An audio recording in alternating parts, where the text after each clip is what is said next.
जवाब दियो। क्या हमें लगता है महाराज घर में पुत्र नहीं होगा? राजा बोले, अरे पगली, अगर बेटा नायब हो तो इसमें मेरा क्या कसूर है? अरे बावरी, ये तो कर्मों की खेती है, जो बोएगा सो पाएगा, और कर्मों में हाथ बटाने को बेटा ना साथ निभाएगा। तो मैया ने बड़ी प्यारी बात कही, नाथ, हाथियों दत्त बिन ज्ञान जैसे संत बिन, कामिनियों कंठ बिन लागे छार सोनी है। मंदिरों दीप बिन बाग जैसे कूप बिन, और प्रजा एक भूप बिन लागे सुनी सुनी है। और कायायो वस्त्र बिन सूरमायो शस्त्र बिन, और माया एक पुत्र बिन लागे छार सुनी है। कंठ बिन राग जैसे, कंठ बिन राग जैसे, और ज्ञान बिन बैराग जैसे, और वैसे राम भजन बिन जते सुनी सुनी है। महाराज, अगर पुत्र नहीं हुआ तो माया किस काम की है? राजा बोले, अरे बावरी, बेटा नायब हो तो कोई उपाय है का? बोले, हाँ है ना। क्या महाराज, आप मानो तो कुछ बोलो। हाँ हाँ बोलो, आप अर्धांगिनी हो मेरी। बोले, महाराज हाँ हाँ बोलो। बोले, आप ना दूसरी शादी कर लो। राजा बोले, अरे बावरी, कांटो बुरो करी लको, और बन रोटी घाम, और सौत बुरी है चून की, और साजे को काम। तू ना जाने, जिस घर में दो नारी हो उसमें दो नाली बहती हैं, दोनों दो तरफ निकलती हैं, घर में एक भी रहती है। नारी की झाई परत अंधे होत भुजंग, और कबीरावन की क्या गति जो नित नारी के। उन्हें पूछो जिनके घर में एक एक है, नागम दम है। महाराज, परी है पिछारी घरवाली मेरी कह दिया, घर में घुसे हो बाजार चौना जाओ जी, हल्द लाओ मिर्च लाओ और तुम धनिया लाओ, कूटवे के काजे धनकोटा मंगाओ जी, ताते जे लड़ुआ भरे रोटिन त लड़ुआ भरे सूखी खाओ जो रूखी सरकाओ जी। रात के सिनेमा से 1:30 बजे आओ जी, और फोड़ा नहीं फुंसी नहीं डॉक्टर हकीमन से जेब को बचाओ जी। जाड़े में 4-4 महीना न नहाओ जी, और कुआरे रहोगे तो सुखारे रहोगे लला, जानबूझ नाक में नकेल ना डराओ जी।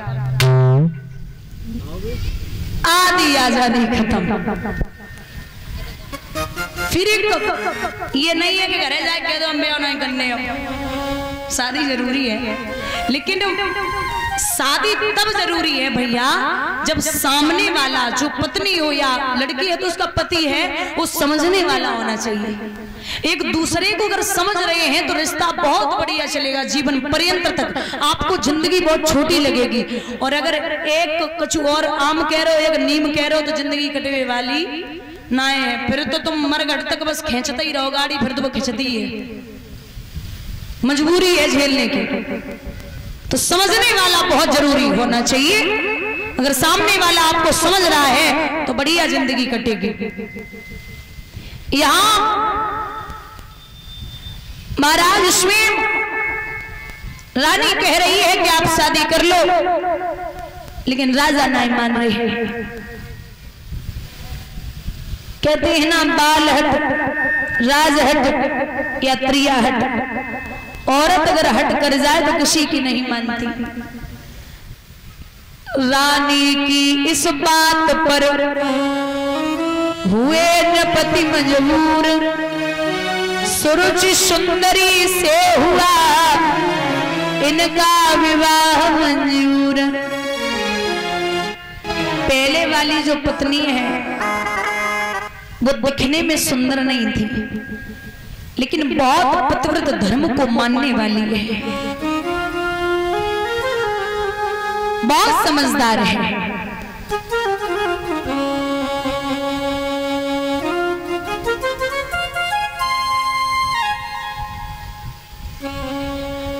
लेकिन दूसरी आई जिसका नाम है सुरुचि।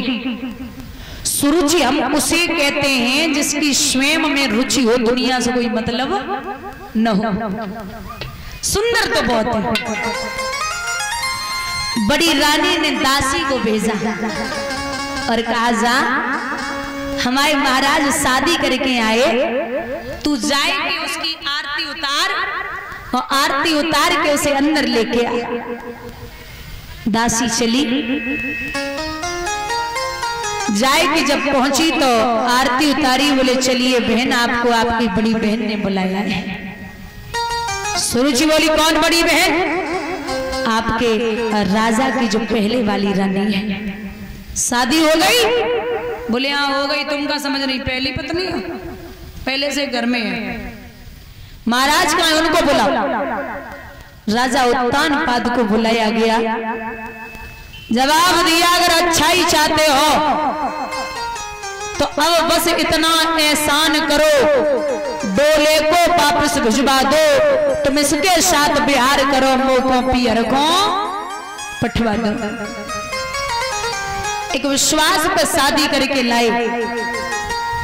और श्रोताओ, विश्वास एक ऐसा शब्द है जिसे लिखने में सेकंड लगता है, पढ़ने में मिनट लगता है, लेकिन साबित करने में पूरी जिंदगी लग जाती है। बड़ी इज्जत है राजा के, लेकिन इज्जत कमाने में आदमी की पूरी जिंदगी लग जाए, लेकिन दादा और इज्जत बिगाड़नी है तो 2 मिनट नहीं लगते। जवाब दिया कि मैं अंदर नहीं जा सकती, डोला वापस भेज दो।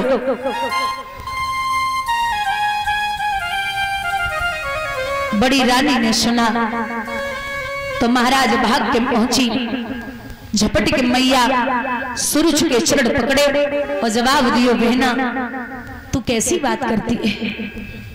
अरे आली अंदर चल, तू जो बोलेगी वैसा ही होगा। जब ये बात सुनी तो बाई समय पे जवाब दो, तुझे पता भी है तू किससे क्या बोल रही है? बोले क्यों? रानी रोई के जवाब दे रही है, अरे देवी हमारी कोख में पत्थर पड़ गए, एक बेटा को जन्म नहीं दे पाई, तासो पति की दूसरी शादी कराई गई। अच्छा, बोले बांस है? अरे बूढ़ी बिल्ली भगतन बनकर चिड़ियाघर में रहना चाहती है? मैं तुझे बच्चा दूंगी, अगर मेरा बच्चा हो भी जाएगा तू मेरे बच्चे को जहर दे देगी, महाराज को मार देगी, तू घर से निकल जा। एक बात बोलूं दादा, आदमी जैसे आपका बच्चा हो और कहीं बाहर से पिट के आए, कोई थप्पड़ मार दे तो घर पे आके माँ बाप से रोएगा, लेकिन अगर माँ बाप थप्पड़ मार दे तो अकेले कोने में बैठ के रोता है। ऐसी एक बड़ा प्यारा उदाहरण देती हूं कि कामवाली बाई थी, उसके बेटे को हीरा मिला, उसने वो हीरा अपनी मां को दिया और एक बात कही, मां देख तो जो हीरा है। कामवाली ने वो हीरा चारों तरफ से देखो और फेंक दिया। बोले कहां से उठाए लाओ, जो कहां से कुटकुटा है। कामवाली जब बेटा चला गया तो कामवाली वह हीरा को लेके सुनार के पास पहुंची और सुनार से बोली, भैया देख दो जो हीरा है। सुनार ने जवाब दो, मन में विचार करो, है तो हीरा, अगर हमने जा से कह दी कि जो हीरा है तो ये हमसे लाखों रुपए ले लेगी। सो सुनार ने चारों तरफ से देखो और फेंक दो। बोले कहां से उठाई लाई, जो कहां से कुटकुटाए। अब कामवाली चली गई, सुनार व हीरा को लेके जौहरी के पास पहुंचे। अब हीरे की परख जौहरी से ज्यादा कोई नहीं जानता।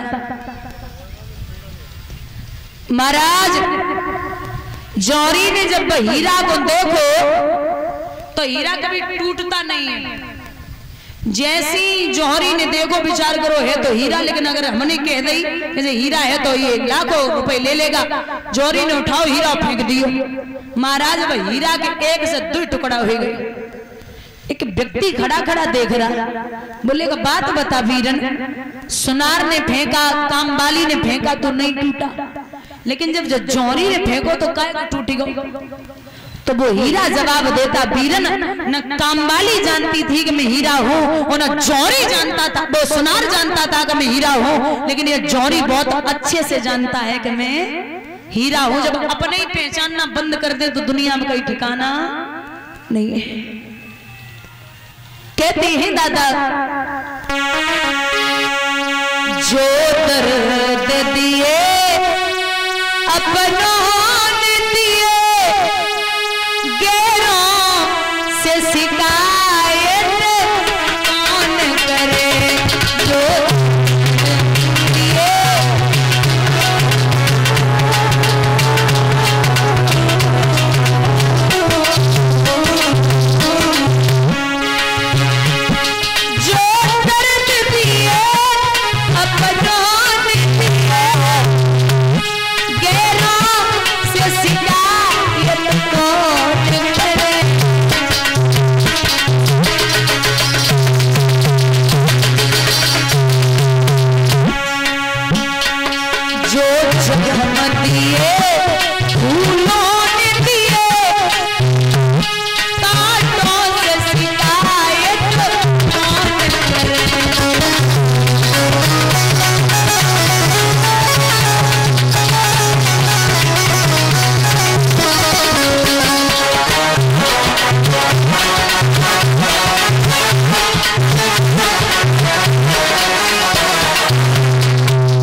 जवाब दो, अंदर कैसे जाएगी? बोले एक शर्त पर। शर्त क्या है? बोले शर्त ये है कि मैं अंदर तब जाऊंगी जब तू घर से बाहर हो जाएगी।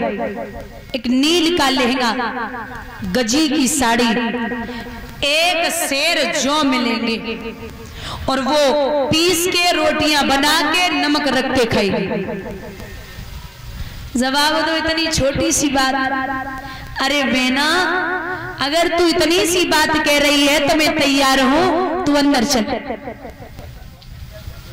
अब एक बात याद रखना दादा, लोग पुत्र के लिए या संतान के लिए क्या से क्या करते हैं। और भाई संतान अगर बड़े होकर के पी पी के माता पिता को गालियां दे या मारे पीटे तो कितनी तकलीफ होती है,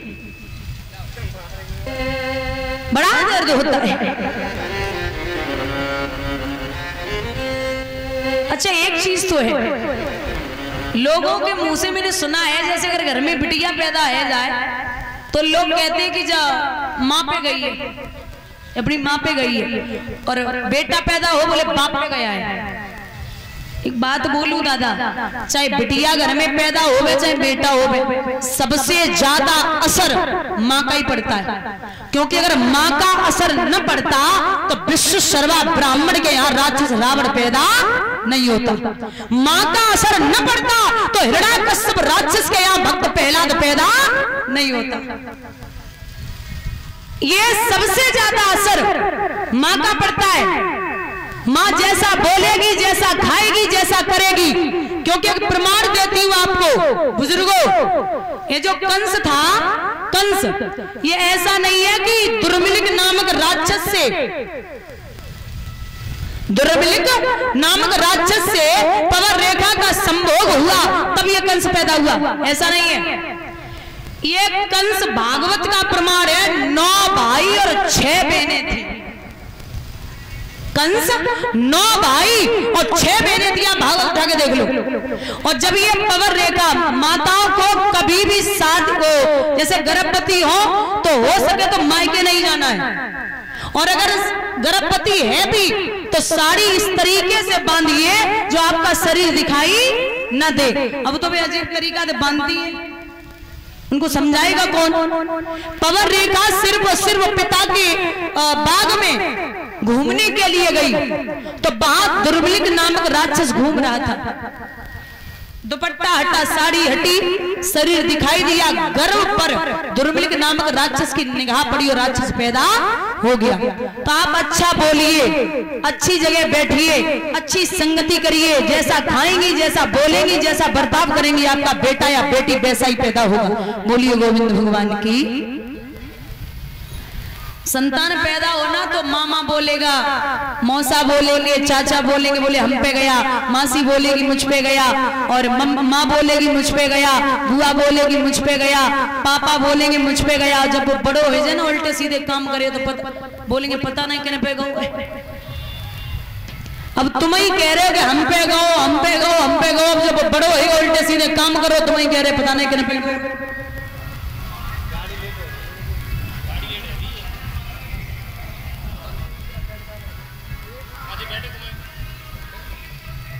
भैया कहां से आए दादा?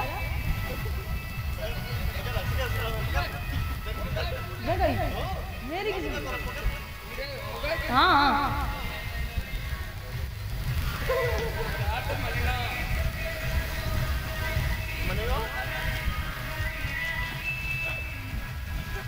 बंधु, यहाँ एक बात कही है, हम तब युतने बोला थे महाराज, हम तब युतने बोला थे, और पहले सौते को दे निकाली, हम बोला थे।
जीत लई, एक दिन शीश बके कटिए, एक दिन अर्जुन ने महाभारत जीत लो, एक दिन गोपिका लूटी भीलन ने।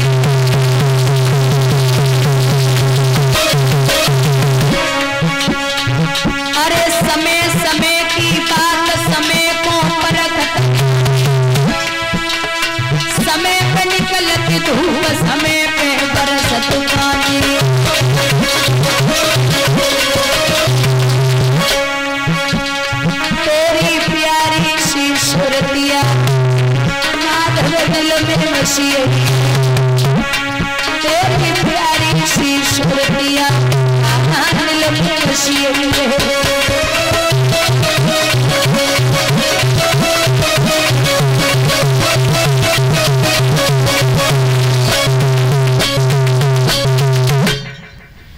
महाराज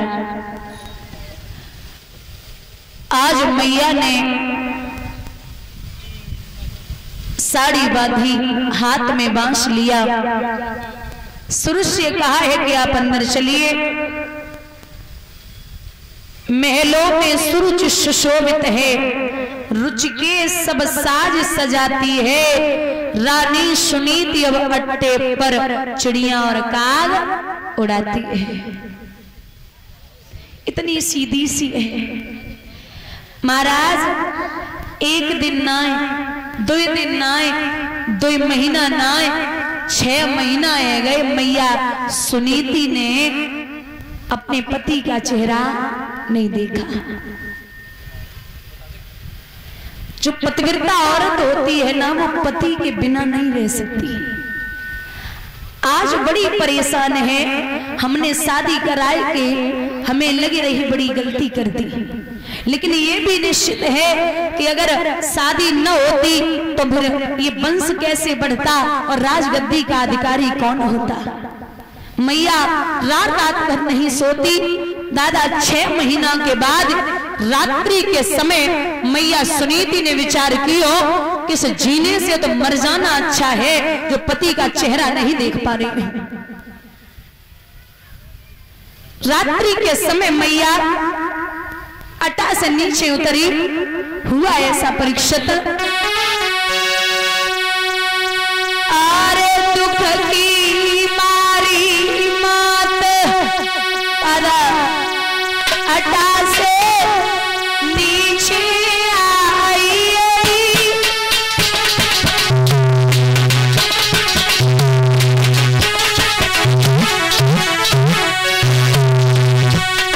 जन्मों ने राज कुमार के दुखिया रोई रही दुखियारी।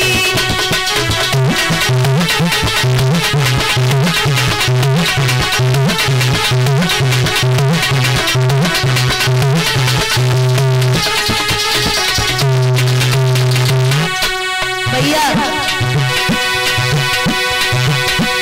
मात जब जंगल में आई,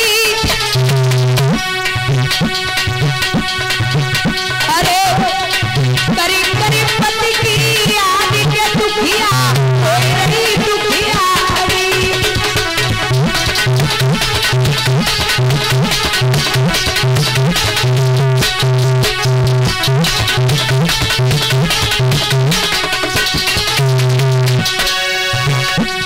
हुआ ऐसा, दादा मैया जंगल में जा रही तो एक बामी, जहां सर्प रहते हैं वो बामी थी, तो मैया वो बामी के पास खड़ी है गई। कहा दादा माँ जब